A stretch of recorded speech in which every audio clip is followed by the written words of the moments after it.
আমারটা ইয়ে করে দাও। ইতিমধ্যে আমাদের সাথে যে ঘটনাগুলো ঘটছে, ওই নিচেটা দাও, নিচেটা দাও। হ্যাঁ, ইতিমধ্যে আপনারা দেখেছেন আমাদের সাথে যে ঘটনাগুলো ঘটছে, অনাকাঙ্ক্ষিত, দুঃখজনক, ন্যাক্কারজনক ঘটনা। আপনারা দেখেছেন শুরুতে হিরো আলম সংবাদ সম্মেলন করে সাংবাদিক ডেকে আমাকে তালাকের ঘোষণা দেয়। সেটাও আমার সাথে অন্যায় হয়েছে। সে পরকীয়া করেছে, পরকীয়া ধরাতে সে আমার উপরে রেগে আমাকে তালাক দিয়েছে, মৌখিকভাবে হোক, মৌখিকভাবে হোক, সে কাগজে সে দিয়ে কাগজ লুকায় রাখে নাই। এমন হলে আমি কি করব বলেন? এমনও তো হতে পারে যে সে আমাকে তালাক দিয়ে কাগজ লুকায় রাখছে, আমাকে দেয় নাই এখনো কাগজ। সে যে বউ দাবি করে, আপনারাই তো দেখেছেন, সাংবাদিক ডেকে এনে সে আমাকে তালাক দিয়েছিল, বলেছে আমি এই বউ রাখবো না, আমি তালাক দিয়েছি। আচ্ছা গেল, সে বিগত দিনে সে আমার সাথে সবকিছু মিউচুয়াল করতে চায়। আমি তখন বলি যে কিভাবে মিউচুয়াল হবে আমাদের? আপনি তো মিউচুয়াল করার কোনো অপশন রাখেন নাই।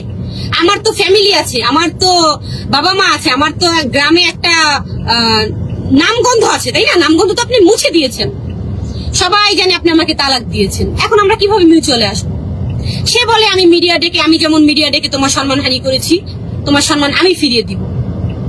আমি বললাম এটা খুবই খারাপ একটা বিষয়, যেহেতু আপনি মিডিয়া ডেকে আমাকে তালাক দিচ্ছেন, আবার মিডিয়া ডেকে মানুষ বলবে আমরা নাটক করছি, মানুষ বলবে আমরা ভাইরাল হতে চাচ্ছি। আমি এরকম চাচ্ছি না। আপনার নামে মিথিলা ধর্ষণ মামলা দিয়েছে, আপনি মিথিলাকে বিয়ে করেন।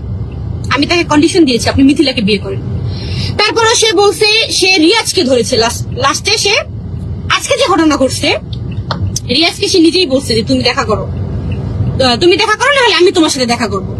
রিয়াজ আসছে বাসায়, রিয়াজ আসছে, সেও আসছে। এর মধ্যে রিয়াজের সাথে যখন সে বাকবিতণ্ডায় জড়ায় গেছে, স্বাভাবিক। রিয়াজের বউর সাথে হিরো আলম কি ধরনের ভিডিও বানায় আপনারা দেখছেন, গাড়ির মধ্যে শুরু করছে কিন্তু তারা। আমরা কিন্তু বলেছিলাম যে আমরা কিন্তু ক্যামেরার সামনে ভিডিও করছি, কিন্তু আপনারা কিন্তু গাড়ির মধ্যে টুলুমুলু করে ভিডিও করেন। সেটা নিয়ে তারা কত হাসাহাসি, কত হাসে। আপনারা তো তালাক প্রাপ্ত, আমরা টুলুমুলু করে ভিডিও করি না, কি করি এটা আপনাদের দেখার বিষয় নাই। তাহলে আমরা কাজ করছি, আমরাও তো তালাক প্রাপ্ত, আমরা কাজ করছি, তাতে আপনার এত জ্বলে কেন হিরো আলম? আপনার কেন এত জ্বলছে বলেন? আপনার কেন জ্বলে? যখন আমাকে তালাক দিচ্ছেন তখন ভাবেন নাই, তখন ভাইবা দেন নাই? এই যে মিডিয়া ডেকে ডেকে এই যে আপনার ছেলে পেলে কত ভাবে আমাকে আঘাত করছেন আপনি। আপনার ছেলে আমার জুতা যে টানছে, আপনার অ্যাসিস্ট্যান্ট আমার জুতা যে টানছে, সেও আমাকে নিয়ে বাজে কথা বলতে ছাড়ে নাই। আমি আপনাকে কিভাবে মাফ করি, কিভাবে ক্ষমা করব আপনাকে? আপনার 2 টাকার হচ্ছে গিয়া চাকর, সেও আমাকে নিয়ে বাজে কথা লিখছে ফেসবুকে। তাহলে আপনাকে ক্ষমা করার তো প্রশ্নই আসে না। কিভাবে আপনাকে ক্ষমা করব? এই ছেলেটার কত বড় ক্ষতি করছেন আপনি জানেন? এই ছেলেটার 1 মিলিয়নের পেজ যেটা দিয়ে সে ইনকাম করে, আপনি তার পেটে লাথি মারছেন। তার 1 মিলিয়নের পেজ আপনি উড়াই দিচ্ছেন। কই, আপনার তো ক্ষতি করে না এই ছেলেটা। আপনি তো তার বউ নিয়ে টুলুমুলু করে ভিডিও বানাইছেন, বুকে জড়ায় ভিডিও বানান, মাওয়া যায় ভিডিও বানান, এনে করেন। তার শ্বশুর বাড়ি গিয়ে ভাত খেয়ে আসেন, খান না, এক্স শ্বশুর বাড়ি। সে তো পুরুষ, সে বীর পুরুষ, সে বউ রাখবে না, তালাক দিছে। কিন্তু আপনার ক্ষমতা হয় নাই হিরো আলম, আপনার ক্ষমতা হয় নাই আমাকে তালাক দেওয়ার। লাস্টে গিয়ে আমারই ডিভোর্স করতে হবে, আপনাকে আমার ডিভোর্স করতে হবে। আপনার ক্ষমতা হয় না আমাকে তালাক দেওয়ার। আপনি কেমন পুরুষ?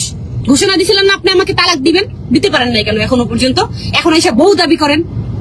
আপনি এই ছেলেকে বাসায় ডাকছেন, আপনি সিন ক্রিয়েট করছেন, আপনি এই ছেলেকে মারছেন, আপনি মামলা দিচ্ছেন। কেন দিচ্ছেন মামলা? কেন মিথ্যা হয়রানি করতেছেন এইভাবে? কেন করতেছেন বলেন? কেন করতেছেন?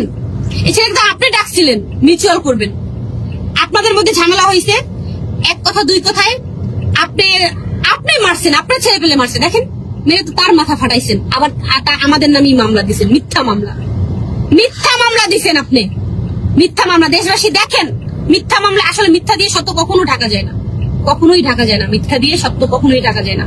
আপনি একটা মুসলমানের বাচ্চা, ঠিক আছে? আপনি কিন্তু মুসলিম, এটা মাথায় রাখবেন।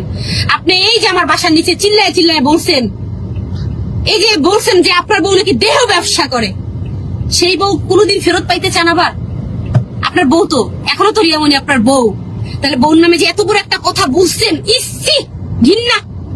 এরকম মেয়ে বিয়ে করছেন আপনি, আপনার লজ্জা লাগে না? আপনার শরম নাই? কেমনে বলেন? এখনো তো আপনার বউ, তাহলে এই কথাটা কেমনে বলছেন আপনি? আপনার মুখ দিয়ে কেমনে আসলো বলেন? দেশবাসী বলেন, আপনারা বলেন।